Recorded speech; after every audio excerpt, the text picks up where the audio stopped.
एक औपचारिकता हर एक कार्य के साथ जुड़ जाती थी, तो वह औपचारिकता निर्माण करने के लिए ही सारी एक्सरसाइज होती थी। तो विकास की जो योजनाएं वहां लागू होनी चाहिए थी, नहीं हो पा रही। लेकिन 2017 में नगर विकास मंत्री के रूप में जब खन्ना जी ने कार्य प्रारंभ किया, तो उन्होंने जो सबसे पहला प्रस्ताव लेकर के आए थे, वह उनमें से शाहजहांपुर के नगर पालिका को नगर निगम के रूप में मान्यता देने का था। अब आप सोच सकते हैं, नगर निगम बनना अपने आप में सौभाग्य की बात है। विकास के लिए, अर्थव्यवस्था को आगे बढ़ाने के लिए शहरीकरण एक महत्वपूर्ण शर्त होती है। जनता को बुनियादी सुविधाएं मिले, शासन की योजनाओं का लाभ जनता को सीधे प्राप्त हो। अगर आप नगर पालिका ही होते तो प्रधानमंत्री आवास योजना में 20,000 गरीबों को यहां मकान नहीं मिल पाता। नगर निगम बना तो 20,000 गरीबों को, 20,000 गरीबों को एक आवास की सुविधा का लाभ अकेले शाहजहांपुर में मिल गया।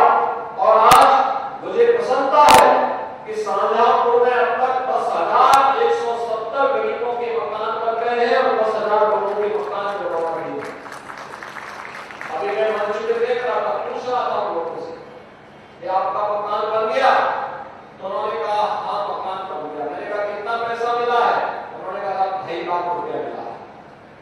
मैंने कहा किसी ने पैसा मांगा तो नहीं? उन्होंने कहा मांगेगा कैसे, पैसा तुम्हारे खाते में आता है। अब खाते से कोई योजना करके अपने खाते में पैसा मंगाएगा तो उसके कारण जेल जाने की उसकी गारंटी पक्की जरूर हो जाएगी। तो प्रधानमंत्री मोदी जी ने कैसी व्यवस्था कर दी, भ्रष्टाचार मुक्त व्यवस्था। और अकेले शाहजहांपुर में 20,170 गरीबों को अब तक प्रधानमंत्री आवास योजना में एक आवास मिल गया। और भाइयों बहनों, लगभग 14,000 पटरी व्यवसायियों को ब्याज फ्री लोन की सुविधा पीएम स्वनिधि योजना के अंतर्गत हम सब आभारी हैं प्रधानमंत्री मोदी जी के, जिन्होंने पहली बार उस तबके के लिए सोचा जो शोषण का शिकार तो होता था, लेकिन सरकार पर आश्रित नहीं था। समाज की जिम्मेदारी बनती है। हमारा समाज तो वसुधैव कुटुंबकम की बात करता है, सर्वे संतु सुखिनः की बात करता है। तो जब सर्वे भवन्तु सुखिनः की हम बात करते हैं तो कोई विकल्प क्यों रहेगा?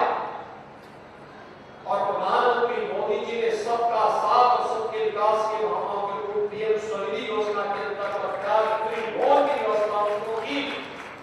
और आज मैं वही पूछ रहा था कि कितना आपने लोन दिया? कोई कहता था 80,000, कोई कहता था 50,000, कोई कहता था 20,000। और भाई बहनों, उसके माध्यम से अपने बिजनेस को बढ़ा रहे हैं। सभी पटरी व्यवसायी है, कोई ठेला, कोई पोंचा, कोई रेडी लगाता है। परिवार सरकार पर आश्रित होकर के नहीं, स्वयं अपनी मेहनत से स्वावलंबन की ओर अग्रसर होकर के अपने परिवार को सम्मानजनक ढंग से आगे बढ़ाने का कार्य कर रहे हैं। तो साथ ही साथ वह विकास में भी योगदान दे रहे हैं। ये होती है सरकार की योजनाओं को कैसे जोड़ करके हम आगे बढ़ा सकते हैं। नगर निगम नहीं होता तो क्या होता? इस योजना का लाभ नहीं मिलता। विद्युत के कनेक्शन की सुविधाएं आप तक पूरी होगी, तमाम अन्य सुविधाएं शाहजहांपुर में इसके बाद बिजली प्रारंभ हुई है।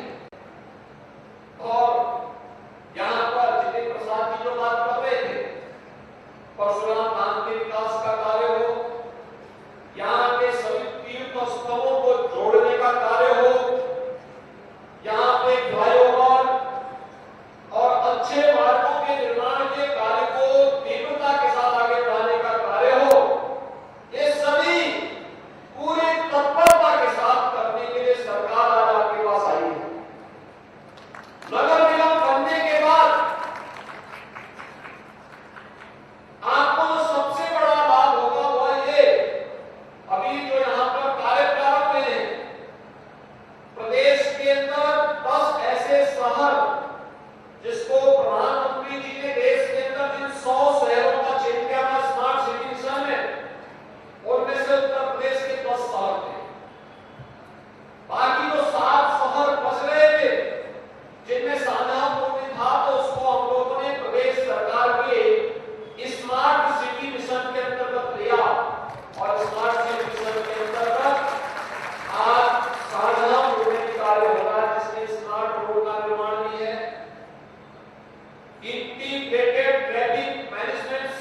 हम लोग 2017 में पहली बार सत्ता में आए थे, क्या स्थिति थी?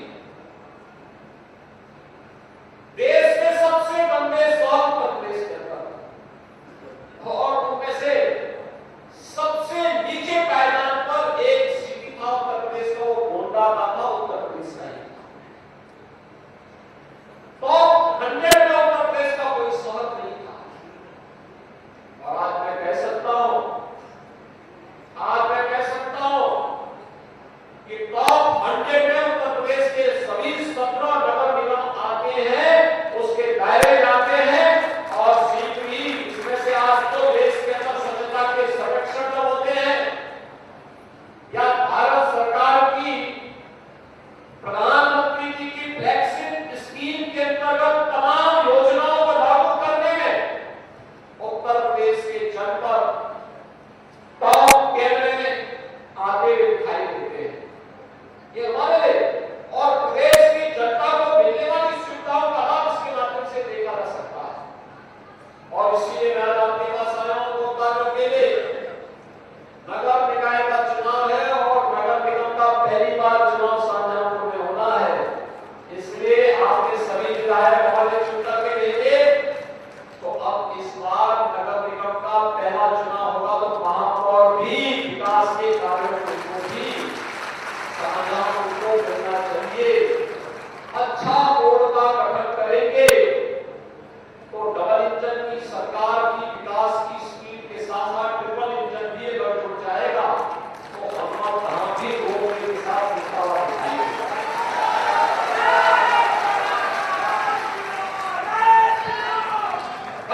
हमें विकास की योजनाओं को, सभी योजनाओं को लाना पड़ेगा। आज तो उत्तर प्रदेश केवल स्मार्ट सिटी ही नहीं, अब हमारा युवा भी स्मार्ट हो रहा है। स्मार्ट युवा, 2 करोड़ युवाओं को हम लोग टैबलेट पर स्मार्टफोन दे रहे हैं। 2 करोड़ युवाओं को उत्तर प्रदेश का युवा, हम लोगों ने अपनी कोचिंग की व्यवस्था प्रारंभ की। इस बार उत्तर प्रदेश बीसीएस की जो परीक्षा आई है, अभ्युदय कोचिंग में जिन छात्रों ने वहां पर प्राय 43 बच्चों का सिलेक्शन वहां पे हुआ है, पहली बार हुआ है। यूपीएससी में उत्तर प्रदेश के बच्चे अच्छा स्थान प्राप्त कर रहे हैं।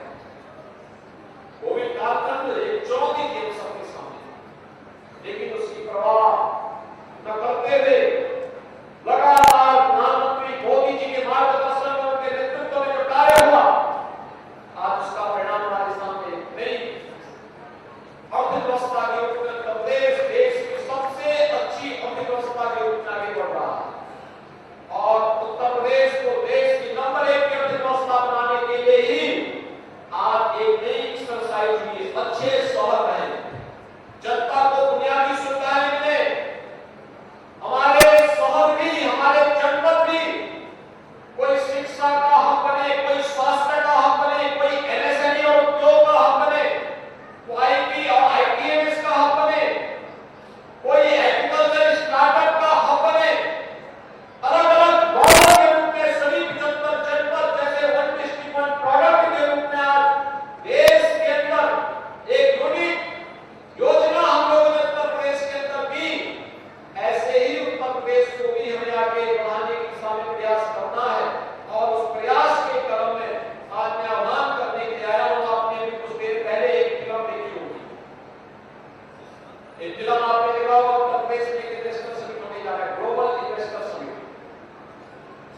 ग्लोबल इन्वेस्टर समिट में दुनिया के निवेशक उद्यमियों को उत्तर प्रदेश में आमंत्रित करने के लिए हमारे मंत्रीगण जा रहे हैं। खन्ना जी भी, जितिन प्रसाद जी भी, अलग-अलग देशों की यात्रा में लोग जा रहे हैं।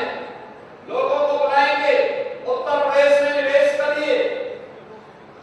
हम बाहर के लोगों को तो बुला रहे हैं, और मैं आप सब लोगों को, जो उद्यमी है, व्यापारी है, समाज जीवन के विभिन्न क्षेत्रों से जुड़े हुए लोग हैं, मैं उनको भी आमंत्रित कर रहा हूं कि वे लोग भी उत्तर प्रदेश इन्वेस्टर समिट में, ग्लोबल इन्वेस्टर समिट में भाग लें। ग्लोबल इन्वेस्टर समिट हर व्यक्ति निवेश करे। 25 हम लोगों ने इन्वेस्टर फ्रेंडली पॉलिसीज बनाई थी। ये नीतियां इस प्रकार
शिक्षा से भी है, स्वास्थ्य से भी है, स्किल डेवलपमेंट से भी है, ग्रामीण विकास से भी है, गौ रक्षा से भी है, किसान